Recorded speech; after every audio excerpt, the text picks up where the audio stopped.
Hi, everyone. Welcome to episode 94 of the All Dolphins podcast. Today is Wednesday, October 4th, the first day of full practice in preparation for the Giants game. You may notice I'm kind of dressed weird. We're going to talk about the injury report today. Let's say I have limited participation because I'm a bit under the weather, but that's not going to stop us from talking some Dolphins and Giants. Number 94, Omar, I know you're going to love this because I know you like the player. I know you like Randy Starks, damn Randy it. Starks, absolutely. And I did a ranking of the top UFA signings, not the same as on the street free agents, UFA signings in Dolphin history. He was my number 2 behind only Brent Grimes. I always have issues with that ranking because I don't know how you really correlate. What category do you put Cam Wake in? He was a street free agent. And you really want to know why? Because it takes a decent amount of research to find out the best UFAs. Do you have any idea of the amount of research of every player the Dolphins have signed in 58 years or 57 years as free agents, as street free agents? Sorry, I don't have the time. Unless somebody want to throw me like a big, what's the word I'm looking for? What's what I'm looking for? Like when you pay somebody to do research. Sponsorship bonus, be your sugar daddy.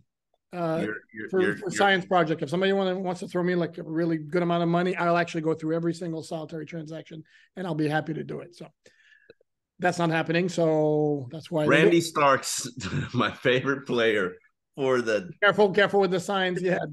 Double finger. We don't need to do it, but yeah. I loved Randy Starks as a player. He was just a straight shooter, take no nonsense, challenge coaches when he felt like it. He didn't take anything, and I respect players like that.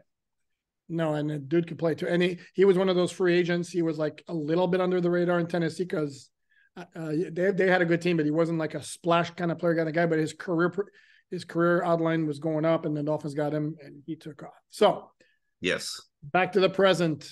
Some good news today, as you chronicled on alldolphins.com for free. Return of a couple of the one PUP guy, one IR guy. Yeah, Robert Jones is back. He suffered an MCL sprain of his right knee. He's back at practice now. That definitely gives you depth on the offensive line, and I think that depth is much needed. If you'll notice, Lester Cotton is also on the injury report with a sprained ankle. So really right now where you are from an injury standpoint, and obviously you can't complain when you compare it to where the Giants are, and we'll address that a little bit later. But you're not that deep right now from an offensive line standpoint. You've got Lester Cotton and Keon Smith as your backups, and it's looking pretty slim. So you can't really afford any injuries in that unit right now. Obviously, you're going to have to promote some practice squad players up to the 53-man roster. You've got Ryan, good friend Ryan Hayes. Oh yeah, I forgot about Ryan Hayes. Sure, if you say so. The backup center, Alama Aluve. Close, yeah. Yeah, I would think based on the way Liam Eichenberg played, it might be an open competition to see who can man that center spot. And then you've got Chazen Hines, who is supposedly also drafted as a center back when the Patriots selected him. He's a journeyman. Obviously, you just need depth. You need bodies. So Robert Hayes coming back is important, and also Nick Needham. I don't think he's a week away, but he's coming off the PUP, off that Achilles injury. He's running, he's cutting. He's got 21 days, just like Robert Jones does, for them to basically either activate him or leave him on the PUP or leave him on the injury report. So this is really a 3-week trial period. And Nick Needham is probably out there with the scout team right now, trying to get his work, cutting his teeth, seeing what he can bring to this defense. Yeah, and those players who go through the 3-week window, and if the team decides to keep him on the list, they're done for the season. To me, the key on the offensive line is Connor Williams, who did practice Wednesday, albeit on a limited basis. He's the guy I'm going to keep watching throughout the week. If he comes back, obviously that minimizes the Liam Eichenberg effect, and I hate to. Is that what we're calling it? The Liam Eichenberg effect? The Eichenberg effect. Let's cut out the first name. Yeah, and no, man, Mike McDaniel was asked, like, what gives you confidence? Is he still your backup, and what gives you confidence he can do the job? And it's like, again, if you've been doing this long enough, there's no way Mike McDaniel can answer other than what he said. It was his first start. I see a high ceiling there. He's going to get another shot, which is the same thing as other questions he was asked, including, is this a get right game? Like, are we expecting, or does anybody expect him? Of course, this is my get right game. Yeah, of course. But do you think Mike McDaniel's going to say that? Yeah, right. Yeah, we're going to work on some things and experiment because the Giants are not very good. Never happened. It's always the utmost respect. At least he's not Bill Belichick, who would have run down the entire Giants roster and told you how good every player was. Rest of the injury. Go ahead. No, there's way more injuries to that. Justin Bethel was given a rest day. That's significant because he's one of your veteran cornerbacks, and he's also coming back from a knee injury. Let's not underestimate. I didn't think he performed that well in the last two games to hold on to his job. Eli Apple is coming back. He wasn't on the injury report. Deshaun Elliott practiced. He's been battling a groin injury. Braxton Berrios and Robert Hunt both surfaced on the injury report with knee injury. So that's something that we got to monitor and keep monitoring throughout the week. But more importantly than Miami's injuries are the Giants' injuries. They have 5 of their offensive linemen, many of them starters, either did not practice or were limited, including the 2 starting tackles, the starting center. This is a byproduct of the reason why they allowed 11 sacks against the Seahawks, who have a talented defense, but they're not 11 sacks good. And Saquon Barkley also participated on a limited basis because of his ankle injury. Daniel Bellinger, their inline tight end, their Durham Smite, he practiced on a limited basis because of a knee injury. And Ozi Ojulari, who is one of their top pass rushers, he was limited because of his hamstring injury. Wardale Robinson, one of their top wide receivers, he scored last Sunday's game against the Seahawks. He was limited because of a knee injury. So, you can cry a river for the Dolphins and all their injuries, but as you could see, even Mike McDaniel said it, we're starting to get healthy. So some guys are coming back, but if you're the Giants, it's tough sledding. No, we should mention that the only 2 players, the only player who did not practice Wednesday because of an injury was Teron Armstead, which we knew he wouldn't. Mike McDaniel said today, too early to tell whether he winds up on IR. That move, if he winds up on IR, it's going to happen Saturday when they do. Yeah, that's usually what happens. Absolutely. So we'll know Saturday. We'll have an indication whether Teron is going to be out a month or if they think he's going to be able to come back sooner. It was important for them to let the swelling subside to see where he is. To get rolled up on like that. I know this football and these things happen, but good God, does a man have bad luck when it comes to some injuries?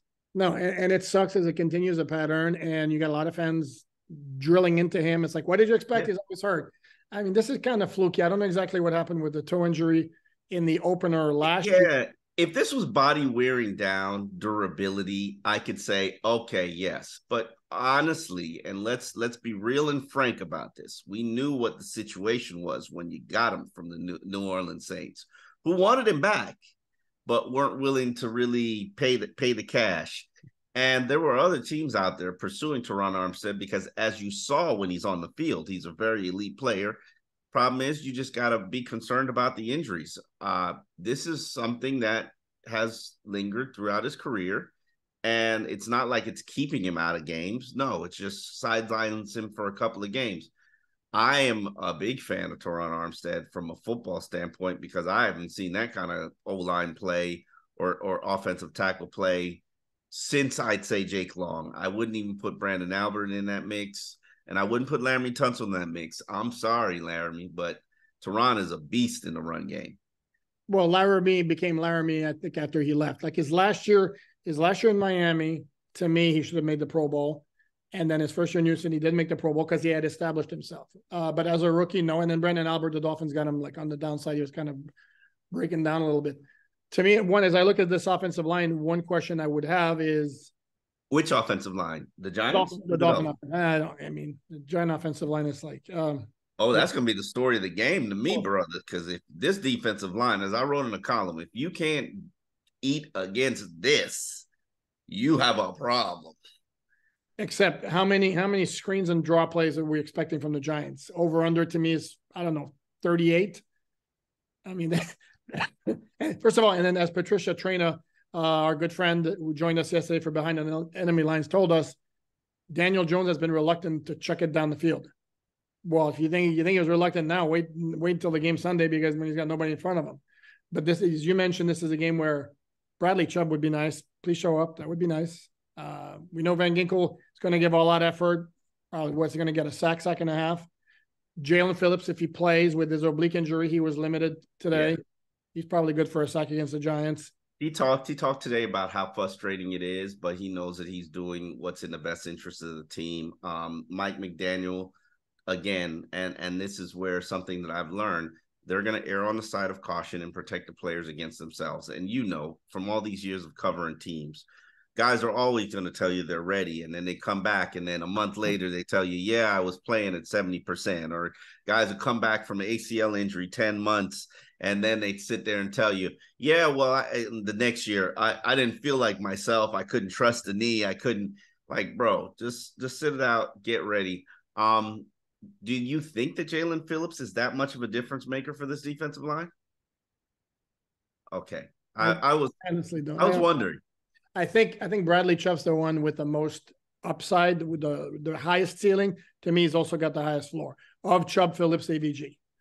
And they're paying him a lot. And I had fans ask me in the mailbag, would it make sense to go with AVG and Phillips as a starters once Phillips is back? You're not sitting an $11 million a year defensive lineman. Sorry.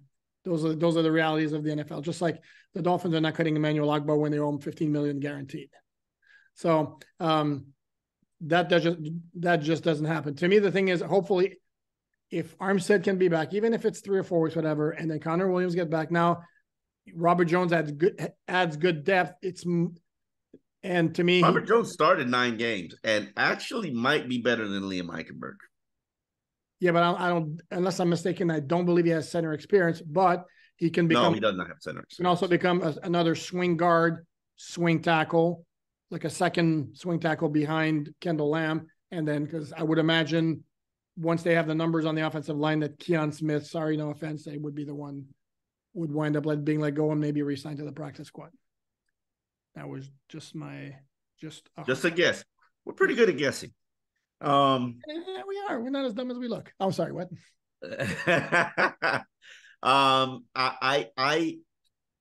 I look at, and one of the controversial decisions was they decided that Jeff Wilson is not going to be ready to be on, begin his 21-day window of working out and joining the team.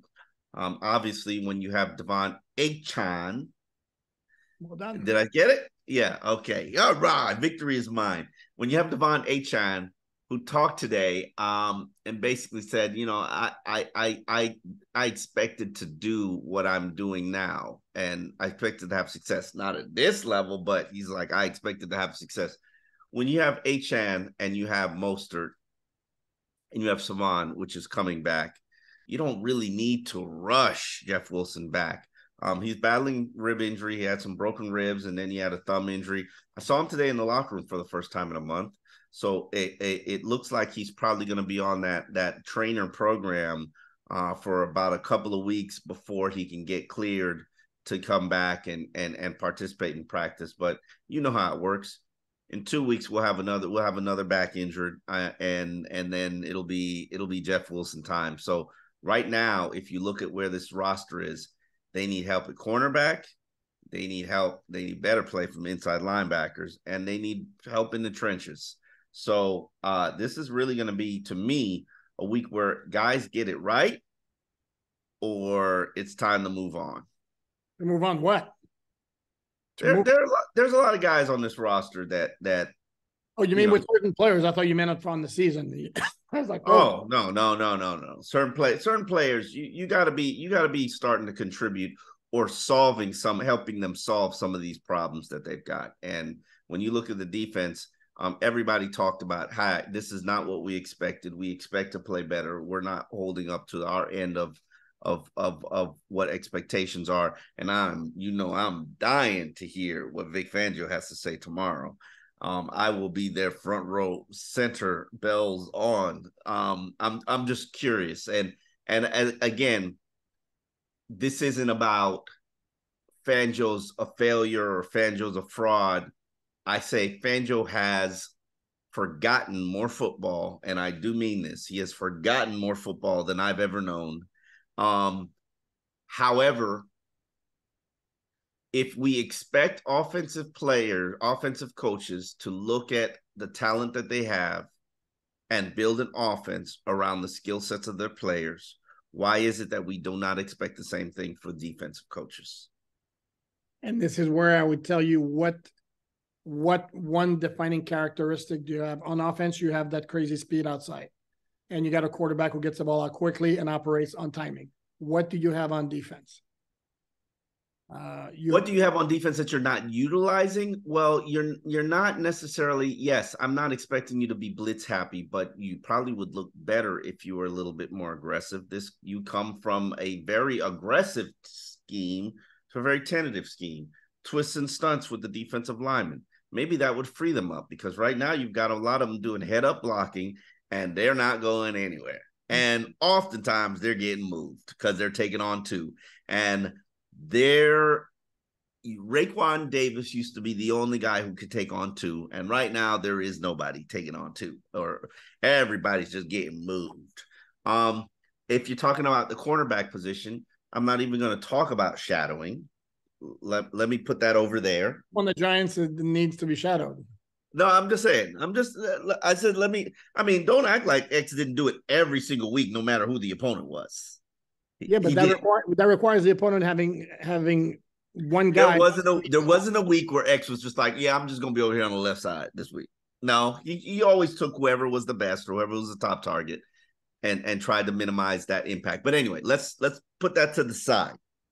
Okay. You're telling me that you can't play more press coverage and it benefits you? Dude, that's how you force things. It's like this bend but don't break. It's like you're not forcing things. You're waiting for the other team to make a mistake. And guess what? The Bills didn't make any mistakes, which is why Josh Allen, yes, I'm going to mention it was the AFC Offensive Player of the Week. And I don't know if you saw the stat. 5th time in 11 starts against the Dolphins, he earned AFC Offensive Player of the Week. That's a crazy stat. Not surprising at all. Oh, but it's crazy. He is your daddy. Oh, Dolphin fans, he's your daddy. That's going to play well. That's going to play well with I've said it for years. I used to say it on Big O. Josh Allen is your daddy. He putting you on grounding. He putting you in the corner. Like he sent you to bed without supper. Josh Allen has whooped you every year. Like, don't play like he hasn't. Let me go back to the defense a second, if I may. Yes. I think part of the issue is, no, the defense has not played well. It has made some plays at key moments. I think the expectations may have been a little bit unrealistic because Vic Fangio is a big name. And I think the perception of the town on this Dolphin defense maybe was skewed a little bit. A little overrated? Maybe a little bit. The town on defense, maybe a little bit. I don't know. I honestly don't know. And it's crazy to me, and I'm not an ex-apologist. Take away the one game with penalties, to me, he's the best defensive player on the team so far. Maybe Van Ginkel. Oh, yeah. X has played very well, and he's getting killed by fans because they. Hold on. Javon Holland, who are you going to? No. I think no offense. He's a guy who's talked up. I mean, and he's, when I talk about maybe the talent's a tad overrated, he is talked up like something crazy. And if we're going to be honest about it, other than the 2 forced fumbles against Denver, I mean, yeah, he had a ton of tackles in the first 2 games. Yeah, the Chargers rushed for 236 yards. How many of those tackles were 10 yards down the field? I said this, and I stand by it. People are hyping him up like he's the best thing since sliced bread. Tell me the game he's played where he looked like Rashad Jones. Just one. And go to Denver game because he forced 2 fumbles, and that was kind of Rashad's game. But I think there's more to his game. There's more meat on that bone, and again, you're being talked up like crazy. Brian Baldinger like loves him some Javon Allen. Well, let's see it. Yeah, a lot of people love Javon Holland. But I'm not saying he's performed. If I had to list 10 guys who underachieved on this team, I'm not sure Javon Holland would be on that list. So I'm gonna put that over there, and I'm not gonna do my usual Omar, this is everybody. No, I'm just saying I need to see more. And it's okay. It's okay, but it's not elite. Right. When you get to Rashad Jones's level, then holler at me. But I don't see that. But again, he would be player number 13, 14 of my list of guys who have underachieved. So we're not going to go 1 through 10, are we? I don't think we're not going to go 1 through 10. One thing that I do want to address is this offense, and they're humming. They're still humming. They're still rated one of the top offenses in the league. Obviously, you're facing a Giants team at home where the heat and humidity should be a factor. I'm not going to deny like it's not.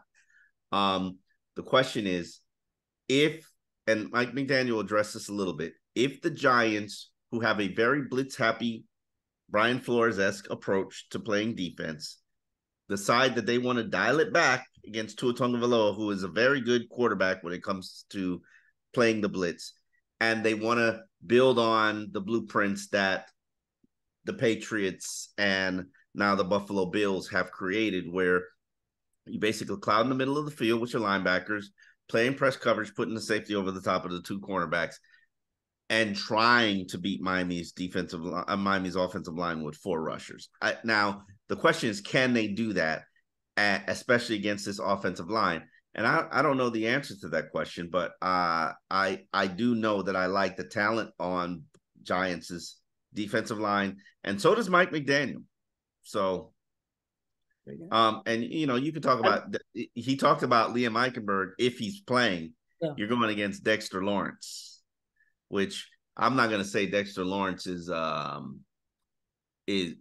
of the elite defensive tackles in the league, but he's good. He's good, and he got paid. He got the bag in the offseason. Just because you got paid don't mean you good. Dude, the guy can play. And if you remember, fun fact here, one of 3 Clemson defensive linemen selected in the first round of the 2019 draft, along with Christian Wilkins. Do you remember the third one? No. Tell me. You probably wouldn't, because it's Oakland. He went to Raiders. Cleveland Farrell. There you go. Who strangely enough, and I'll admit, this was my favorite of the 3. Interesting. I think he was supposed to be I think everybody was talking about me. Yeah, he's a bust. Not great. Yeah. But Patricia told us yesterday the Giants are going to do what they're going to do. And again, there were some plays where Buffalo sent guys at Tua, and in this game he didn't rip him like crazy the whole game. It's a very high risk move, and you better get there quickly.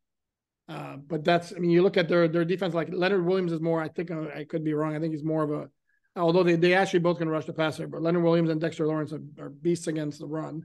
Ojulari, you mentioned Kayvon Thibodeau, the first round pick from Oregon last year, are edge guys. I don't think I would be more concerned, if there's any concern logically. I'm going to make my prediction Saturday morning. Logically, if the Dolphins don't win this comfortably, there might be cause for concern. I'll say Mike McDaniel would never say it. But I would be more concerned, I think, about the Dolphins' ability to put up the crazy number. They're going to put up the Denver numbers, but to have a ton of success offensively than they do defensively against that Giants offense. The Dolphins need to focus on winning. Thank you, Coach Omar. Yeah. One week at a time, one opponent at a time. You know what? I just realized Bobby McCain is in their secondary as a free safety. Do you know who their assistant defensive line coach is? Who? Speaking of double finger salutes. Who? Brian Cox. Oh, Brian Cox on their defensive line? Oh, I didn't know that. Okay. He's the coach here for the Miami Dolphins. Here's my thing. Do you have the quarterbacks to press Miami? Adoree Jackson, Deontay Banks, Trey Hawkins, those are two rookies. Yeah, nah, I don't think you do. And last I checked, Xavier McKinney was not that great from a coverage standpoint. So hopefully this is a game where the offense can get going, put up some points, and allow the defense to hunt. And maybe we can finally see if these four pass rushers can actually get to the quarterback and make him uncomfortable. Be nice. And somebody asked in the comments yesterday, like, why didn't we ask Patricia what kind of defensive scheme they would employ if they were going to try to copy what the Bills and the Patriots did? Again, Patricia did say us their MO. And here's the thing, and Mike McDaniel. That's that question. Sorry, yes, we did. And Mike McDaniel also was asked today, and he said, yes, it's a copycat league, but everybody's going to throw in a little twist like this every once in a while. Like Vic Fangio likes to play sit back, rush for. Well, at the end of the game against the Chargers in week 1, he sent blitzes.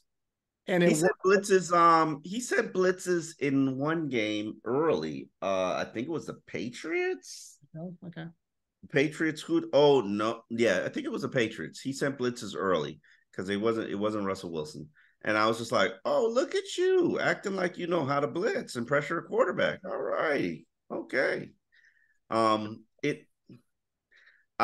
Yes, this defense in general, we talked to some of the leaders, Jerome Baker, Jalen Phillips, Nick, Bradley Chubb. I always say Nick. I don't know why. And in terms of why things haven't looked the way that they intended for it to look. And they say that, sometimes it's growing pains and players not being patient enough to actually do their responsibility and let the play come to them, but try to do too much. And, that's part of a byproduct of when you have guys on your team that are playing in contract years. It generally happens. And I'm not saying that's I'm not naming any names because people are sensitive. I think you just did. I think you let us. No. I'm not. I said what I said. What I said was, I'm not naming any names because obviously everybody's gonna connect the dots in Christian. But Raekwon Davis is a free agent. Jerome Baker is technically a free agent, even though he's under contract. Jerome is not stupid enough to not know he's going to be cut or shaken down in the offseason. Emmanuel Ogbah, come on. You know the deal. Andrew Van Ginkel, you know the deal. Xavier Howard, you know the deal. He's not dumb. Javon Holland's trying to try to shake them down for a big time contract in the offseason. So a lot of guys are out there trying to make plays, and they don't trust the system. And there's another factor involved because again, it's always I know fans want to look for, okay, the problem is Fangio's scheme, or they're not used to it, or it's a whole bunch of different. One of them is they're getting beat, they're losing their individual battles. Like up front, you mentioned some of the D linemen where they're trying to rush one-on-one and they're getting stonewalled at the line. I hate to pick on Cater, but Cater was matched up against Stephon Diggs. Bad move. And he got turned around all over the place. Like I kind of said he would be. But he was put in a tough spot, and hopefully that's the last time that'll ever happen. It could be, and this idea of like the scheme wins, sure, to a certain degree, but if you're not like the fact that the Dolphins, like again, the Dolphins scheme, if everybody could execute it to that level, don't you think every team would? Except that when it's humming and running right, everything, the timing is perfect, and everything flows. Against Buffalo, it got disrupted because Buffalo won up front. Exactly, Buffalo won up front. I mean, anyway, I don't want to preach about the line of scrimmage and how games are won or lost in the line of scrimmage because it's like people don't believe that they it's fantasy football. It's taken over. All watchers. Ball watchers. If you couldn't see that the Dolphins offense couldn't operate, and in the first two drives it was great. Tua had time to throw, and then everything was clicking. But then Buffalo started to take over up front, and then the problems started. The leakage started. And give them credit, Buffalo played a hell of a game, and I think I wrote this. Buffalo brought its A game. The Dolphins had their B- C game. And Am I wrong? No, that wasn't a C. That was a D. That was a D performance. You can't get blown out you can't be beaten by 28 points and get a C. I'm sorry. But I see, to me, I give again, like my father used to tell me all the time, the other team gets paid too. Wise man, my father. Okay, other team gets paid too, but not 28 points. They're not 28 points better than you. Just like you're not 50 points better than the Denver Broncos. Right, but then things start happening, and all of a sudden it's just, the wheel, Proud Mary, the wheel keeps on turning, or whatever it goes, or snowball. So anything else stand out today, Omar, before we wrap this up? No. I am interested to see if Justin Bethel and Eli Apple's situation, injuries, struggles will lead to Cam Smith's door being open. I think he's doing a good job on special teams in the games that he's played. The question is, can Vic Fangio trust him to go out there and be on the boundary? If this is definitely a game that he has to be active, because let's just say that the Dolphins somehow managed to get a lead. This is going to be a perfect opportunity to get Cam Smith some real significant playing time in cornerback. Also, I wouldn't be shocked if there's a change at linebacker. With Van Ginkel playing inside? I don't know. I just don't think, I get the sense that I don't think they're very happy with what they're getting from the inside linebackers. And I think that there could potentially be a change. I think that you might see Duke Riley. I'm not saying what it could be. I just know that I think that the blame is being put on the inside linebackers. You might see somebody other than Jerome Baker with the green dot. There is a Alexander Johnson on the special on the practice squad who has history with Vic Fangio, supposedly is a good fit in their scheme. Maybe we see this young man get activated, elevated, and playing in this defense. They have, and I do agree, they have to get some more impact from the interior of the defensive line. The question is, where does it come from? Because I don't know. I don't know. No, it's got to come from the guys you already have on the roster. I do want to point out something. We're talking about the inside linebackers. David Long Jr. is the one who is going to get blamed in advanced stats on that pass where Josh Allen sprinted out and floated it to James Cook over the top. Look at the overhead angle, and there's a tight end also in the slot where David Long has two guys, and he's basically, okay, where do I go? He's completely done. There's nothing he could do. It was, pick your poison. He kind of made a quick move to the tight end. Boom, he goes over the top to the running back. That bend but don't break. Yeah, I saw some clip. Somebody sent me a clip of somebody. Oh, look at this. Jerome Baker isn't shooting a gap. I'm like, yeah, I saw that. With some faulty language too. Huh? Yeah. Faulty language, yeah. I'm like, bro, what are you looking at? Like, that's not even his gap or responsibility. But hey, to each his own. When you've seen a defense and you watch the defense and you know the defense, and I'm not saying that I'm good at it or understand it fully and completely, because I certainly don't. I expected a lot more confusion and variance to this scheme. I don't see it. It's just very vanilla and basic. Let's throw a couple of sprinkles, some nuts, some chocolate sauce, some strawberries, and then maybe we, The syrup, maybe? No. Yeah. It says chocolate. Okay, chocolate syrup, not maple. I didn't say chocolate syrup. Maple syrup. You put maple syrup on ice cream? Absolutely. I call it it's my invention. I call it the Canadian banana split. It's vanilla ice cream, bananas, and maple syrup. Pure maple syrup. Try it once and come back to me. I don't even like maple syrup. I don't even eat pancakes with syrup. So. But you love Waffle House. You love Waffle House. Because Waffle House has hash browns. What are you talking about? It should be the hash brown house. Nobody goes to Waffle. Few people go to Waffle House for the waffles. Yeah. Come on, everybody goes for the hash browns. Let's be real about this. Do they though? Yes, hash browns are elite. I haven't been there in a while. I think with us talking about Waffle House, I think might be our cue that we should wrap this up. Tomorrow is Coordinator Thursday, and yeah, like you said, going to be a fun one with Vic Fangio. Daniel Crossman is not going to get drilled. There were no bad special teams breakdowns. And then Frank Smith, I'm sure, is going to get drilled about the offensive line. So it'll be interesting what they have to say. And also it'll be interesting to see who can double up on their practice participation, and maybe can we up some of those guys from limited to full? So Nah, all the limited guys stay limited. Okay. Oh, there you heard it first. Omar said that. You want them to make it Sunday, right? That is true. Omar, you're going to send us off? Yes. Thank you for watching. Thank you for subscribing. Hit the like button, because somehow that benefits us in the algorithm. Tell a friend. You can find us on alldolphins.com. You can find the written work, columns from me, Poupard's analysis, all the breakdowns.